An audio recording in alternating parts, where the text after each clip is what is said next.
Imagine this. Two fighter jets sitting on the runway. One costs a fortune, disappears from radar, and is packed with sensors that could make a pilot feel like a god of the skies. The other is smaller, cheaper, simpler, but can take off from almost anywhere, turn on a dime, and get back into the fight faster than you can blink. Which one is better? The fastest? The stealthiest? The one loaded with the newest tech? Or the one that shows up every day, anywhere, at a cost a country can actually afford? This isn't just a question about planes. It's a question about philosophy, strategy, and priorities. One jet is the F-35 Lightning II, America's stealthy powerhouse designed to dominate heavily defended skies. The other is the Saab JS-39 Gripen from Sweden, a nimble, adaptable, and budget-conscious warrior built to survive and respond quickly under pressure. At first glance, it seems simple: high-tech versus low-cost, stealth versus agility. But the deeper you dig, the more you realize this is about more than hardware. It's about how countries define winning in modern air combat, how they prepare for threats, and what they can actually sustain over time. So here's the real question. If a war breaks out tomorrow, which jet would give its country an edge, and under what conditions? Stick around, because what looks like a straightforward comparison quickly turns into a lesson in strategy, survival, and smart defense planning. To understand why these jets are so different, we need to step back and ask, what problem was each plane built to solve? The Gripen wasn't designed to cruise over foreign continents or sneak into heavily defended airspace. Sweden has a small population, a long, open landscape, and a limited defense budget. They needed a fighter that could take off quickly, operate from short or rough runways, even highways, and survive in a conflict where air bases might be among the first targets. In short, the Gripen was built for flexibility, survivability, and cost efficiency. Think of it like a rugged all-terrain vehicle. It might not be the flashiest, but it can go anywhere, carry what you need, and keep running no matter the terrain. The F-35, on the other hand, was born for a completely different mission. The United States wanted a jet that could operate deep inside heavily defended airspace, gather information from every direction, and link seamlessly with other aircraft and systems across the globe. The F-35's goal is overwhelming technological dominance, with stealth, sensor fusion, and advanced electronic warfare giving pilots an almost omniscient view of the battlefield. Imagine a luxury SUV bristling with sensors and computers. It can do a lot, but it depends on smooth roads, careful maintenance, and a support network that's hard to replicate. The key insight here is simple but often overlooked. These jets weren't designed to solve the same problem. Comparing them without context is like judging a sports car against a pickup truck. One is built for speed and style, the other for endurance and adaptability. By understanding what each aircraft was built for, we start to see that better isn't absolute. It's situational, tied to geography, budget, and strategic philosophy. And this is where the debate begins to get really interesting. Because the next question isn't just about which jet is faster, it's about which approach works best in the real world of combat. Now that we understand why these jets exist, let's dive into what really matters in a dogfight, or more accurately, in modern air combat. Because here's a truth that surprises a lot of people. Most air battles today are decided long before pilots even see each other. Take the Gripen. With a top speed of Mach 2 and a lightweight canard delta wing design, it's built for agility. It can turn sharply, climb fast, and get back into the air quickly after a mission. Its strength is in close-range encounters, rapid response, and endurance, like a sports car darting through twisty mountain roads, nimble and responsive.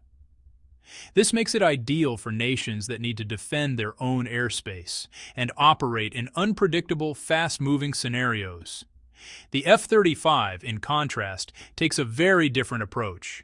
Its top speed is slower, maxing out around Mach 1.6, and it's not built for tight dogfights. Instead, the F-35 avoids being seen in the first place. Its stealth Advanced sensors and networked systems allow pilots to detect enemies at long range and strike before the other plane even knows they're there. Think of it like a sniper or a chess player who anticipates your moves several turns in advance. You never get the chance to fight on equal terms. Here's the key insight. Speed matters, but information matters more. Modern jets aren't just weapons, they're flying sensors and communication hubs. A fighter that can outrun enemies is impressive, but one that can outsmart them may never have to outrun anything at all.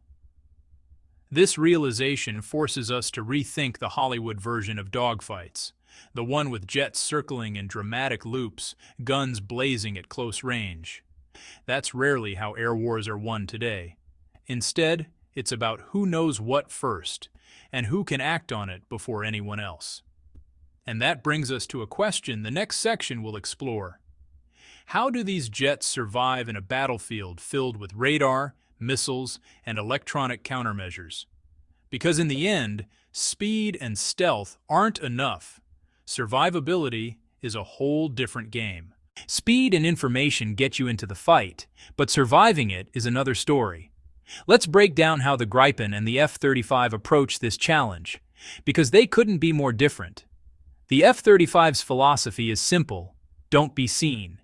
Its sleek, radar-absorbing design, internal weapons bays, and low radar signature make it almost invisible to enemy detection. This is the ninja approach: silent, hidden, and able to strike without anyone noticing. In modern coalition warfare, that invisibility allows the F-35 to fly deep into heavily defended airspace, gather intelligence, and engage targets while minimizing risk to the pilot. The Gripen takes a different approach.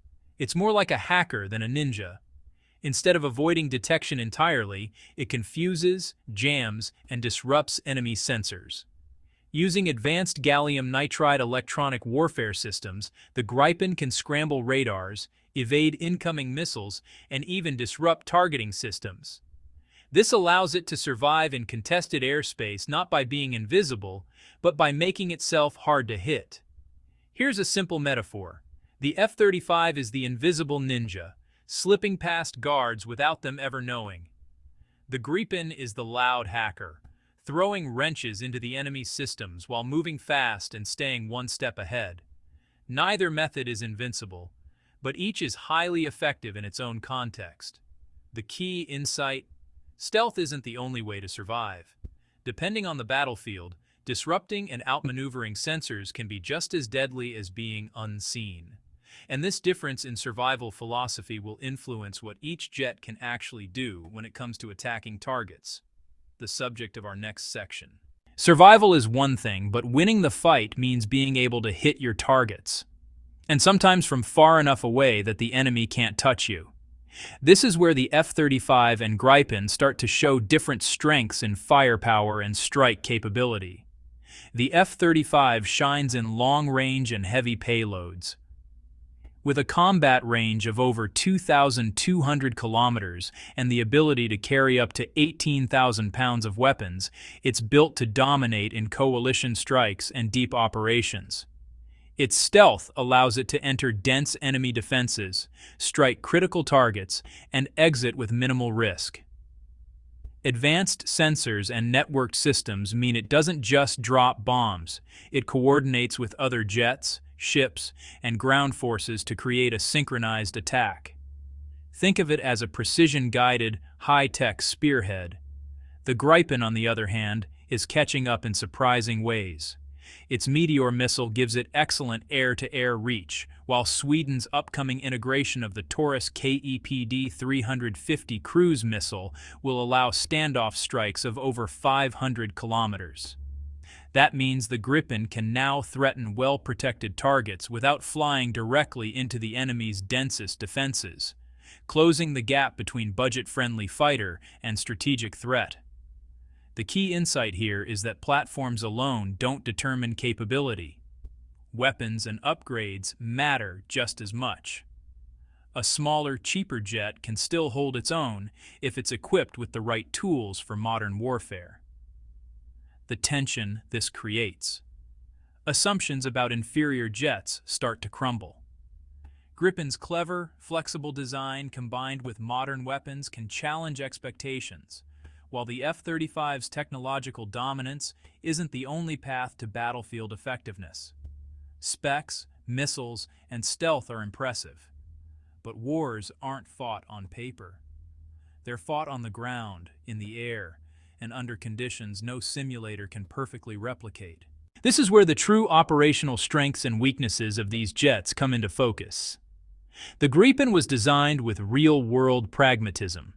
It can take off from short, rough runways or even highways, meaning it doesn't rely on massive, perfectly maintained airbases. Its lightweight design and minimal ground crew requirements allow it to launch more sorties, faster, even in contested areas. In a conflict, when airbases are targeted first, a Gripen squadron can disperse, hide, and keep fighting. It's a jet built to survive chaos. Imagine it like an off-road vehicle that can navigate anything the terrain throws at it. The F-35, by contrast, needs pristine infrastructure. It relies on long runways, sophisticated maintenance facilities, and a large logistics network. Each jet takes longer to service, and sortie rates are lower compared to lighter, more agile planes. In a high-intensity scenario where bases are under attack, the F-35's operational flexibility is limited. It's powerful, but fragile if the support system is disrupted. Think of it like a luxury SUV, brilliant on highways, but vulnerable in rugged backcountry. Here's the takeaway. The best jet on paper may be less effective when the environment isn't ideal. A smaller, more flexible aircraft can sometimes accomplish more simply because it adapts to circumstances faster, not because it has superior tech. This sets up the next question. What does it cost to maintain these advantages over time? Because operational reality isn't just about capability, it's also about sustainability, scale, and affordability. All the speed, stealth, and electronics in the world don't matter if a country can't afford to keep its jets flying. This is where economics and strategy collide. The Gripen shines in this arena. Its lower unit cost, around $85 million, and relatively modest operating expenses make it easier for smaller air forces to sustain a larger fleet. Fewer resources are needed for maintenance, ground crews, and spare parts. That means more aircraft ready for action, more often. For countries with tight budgets or unpredictable threats, this reliability can outweigh sheer technology. Think of it as having a dependable army of bicycles you can always count on, rather than one luxury sports car you can only drive occasionally. The F-35, meanwhile, represents cutting-edge power at a steep price. Its acquisition cost exceeds $100 million per unit, and maintenance, software updates, and logistics add significantly to lifetime costs. One F-35 may outperform several Gripens on paper, but if it sits on the ground because it's too expensive or too maintenance-heavy to fly, that advantage disappears. For large nations with global commitments, the cost may be justified, but for smaller air forces, it creates dependency on suppliers and limits operational flexibility. The key insight: a jet that's too expensive to fly often isn't combat effective. Quantity, readiness, and adaptability can sometimes outperform raw technological superiority. A balanced fleet that can respond quickly and persist over time may be more strategically valuable than a smaller number of ultra-advanced planes. This economic reality forces a difficult question. Is dominance worth the price, or is balance smarter? It's no longer just a comparison of speed, stealth, or weapons. It's a question of national strategy, resilience, and priorities. And that brings us to the final section, wrapping it all together and asking the ultimate question: which jet wins? After all that, here's the truth. There's no single best fighter jet. It all comes down to context, strategy, and priorities. The F-35 dominates in high-end coalition warfare. Its stealth, advanced sensors, and networked capabilities make it perfect for penetrating heavily defended airspace, coordinating with allies, and striking first. For countries with global obligations and large defense budgets, it's a force multiplier, but it comes with a price tag and dependency that can't be ignored. The Gripen, on the other hand, excels in flexible, cost-effective national defense. It's fast, agile, can operate from improvised airfields, and is inexpensive to fly regularly. For nations focused on sovereignty, territorial defense, and adaptability, it provides more planes in the sky more often, turning readiness into a strategic advantage. The key takeaway: the winner isn't about technology alone. It's about the kind of war a country expects to fight, its budget, geography, and long-term strategy. Now, here's the question for you. Would you choose fewer elite jets that can strike anywhere but at high cost, or more flexible jets that can respond quickly and sustainably? Is stealth the future of air power, or is adaptability the smarter approach in an unpredictable world? There's no wrong answer, just trade-offs and priorities. And that's exactly why discussions like this matter. Engaged citizens, informed choices, and transparent debate shape national defense decisions. So, take a moment. Think about your country, your strategy, and what matters most. And if you've enjoyed this breakdown, leave a comment. Tell us what you think. Debate the ideas. And let's continue the conversation. Because at the end of the day, flying jets isn't just about machines in the sky. It's about strategy, economics, and choices that affect everyone on the ground.